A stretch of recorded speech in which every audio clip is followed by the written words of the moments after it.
എത്താം. ഇപ്പോൾ പാറമേക്കാവ് ദേവസ്വം സെക്രട്ടറി രാജേഷ് മേനോൻ ചേരുന്നുണ്ട്. രാജേഷ്, നിങ്ങൾക്ക് ആശ്വാസകരമായ ഒരു സ്റ്റേ ആണ്, ഒരു ഉത്തരവാണ് സുപ്രീം കോടതിയുടെ ഭാഗത്തു നിന്നും ഉണ്ടായിട്ടുള്ളത്. നിങ്ങൾ ഉദ്ദേശിച്ച അല്ലെങ്കിൽ നിങ്ങൾ മുന്നോട്ട് വെച്ച ആശങ്കകൾ ഒരു പരിഹാരം സ്റ്റേ എന്ന രീതിയിലേക്ക് കാര്യങ്ങൾ മാറുമ്പോഴെന്നാണ് ഇപ്പോഴത്തെ ആദ്യ പ്രതികരണം. എങ്ങനെയാണ്?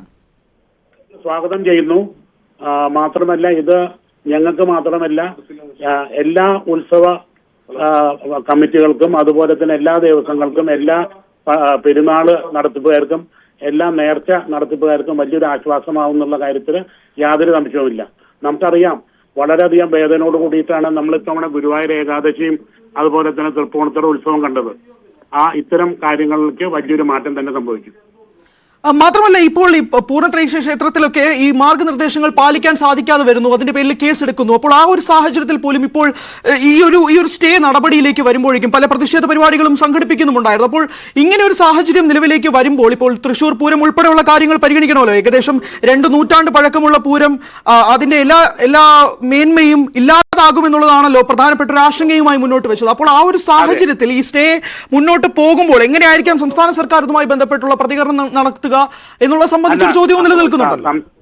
സംസ്ഥാന സർക്കാർ നമുക്ക് അനുകൂലമായിട്ടാണ് നിന്നിട്ടുള്ളത്. കേന്ദ്ര സർക്കാരും വളരെയധികം അനുകൂലമായിട്ടാണ് നിന്നിട്ടുള്ളത്. ശരി, അപ്പോൾ ഈ ഒരു സ്റ്റേ നടപടിയുമായി ബന്ധപ്പെട്ട് ഇപ്പോൾ ദേവസ്വത്തിന്റെ ഭാഗത്തു നിന്നുള്ള പ്രധാനപ്പെട്ട മുന്നോട്ടുള്ള പ്രതികരണം, മുന്നോട്ടുള്ള നീക്കങ്ങൾ എങ്ങനെയായിരിക്കാം? പൂർവാധികം ഭംഗിയായിട്ട് പൂരം നടത്തുക എന്നുള്ളതാണ് തീരുമാനം. പൂരത്തിന് മുമ്പ് ഞങ്ങൾക്ക് വേല ആഘോഷമുണ്ട്. അത് ജനുവരി 3 തിരുവമ്പാടിയുടെ ജനുവരി 5 ഇത് രണ്ടും ഭംഗിയായിട്ട് നടത്തുക എന്നുള്ളതാണ്. അല്ല, മാത്രമല്ല, നിങ്ങൾ മുന്നോട്ട് വെച്ചിരുന്ന ഒരു ആശങ്കയുള്ളൂ, ഈ പ്രത്യേകിച്ച് ആനകൾ അകലം പാലിക്കുക എന്നുള്ളത് സംബന്ധിച്ചുള്ള ആശങ്കകളൊക്കെ തന്നെ. പക്ഷേ ആനകള് ഹേർഡായിട്ട് നടക്കുന്ന ആൾക്കാരാണ്. ആനകൾ ഒറ്റയ്ക്കല്ല നടക്കുക. നമ്മളിപ്പോ കാട്ടിലാണെങ്കിലും ആനകൾ മുട്ടിയാണ് നിൽക്കുക. മുട്ടി നിൽക്കുമ്പോഴാണ് ആനയ്ക്കൊരു സെൻസ് ഓഫ് സെക്യൂരിറ്റി ഫീൽ ചെയ്യണത്. സെൻസ് ഓഫ് സേഫ്റ്റിയും സെൻസ് ഓഫ് സെക്യൂരിറ്റിയും ആനകൾ കൂട്ടായി നിൽക്കുമ്പോഴാണ്. അപ്പൊ അതുകൊണ്ട് ആനകൾ കൂട്ടമായി തന്നെ നിന്നാലാണ് അതിനുള്ള ഭംഗിയുമുള്ളൂ.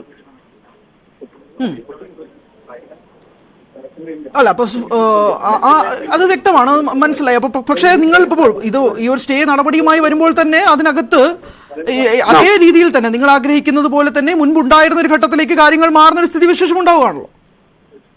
അല്ല, കേട്ടില്ല.